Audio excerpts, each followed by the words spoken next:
රෝමයට යන ඕනෑම කෙනෙක් අනිවාර්යයෙන්ම දැක බලා ගත යුතු ලෝකයේම අවධානය දිනාගත් සුවිශේෂී ස්ථානයක් තමයි මේ. මෙය හඳුන්වන්නේ ස්කාලසාන්ත. එහෙමත් නැත්නම් ශුද්ධ වූ පියගැට පෙළ කියලයි.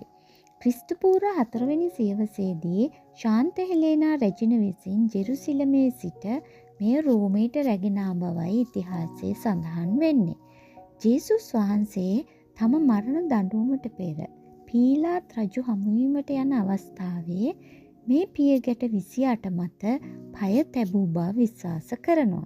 ඒ නිසාම කිසිම කෙනෙකුට මෙහි පයින් ඇවිද යාමට අවසර නැහැ.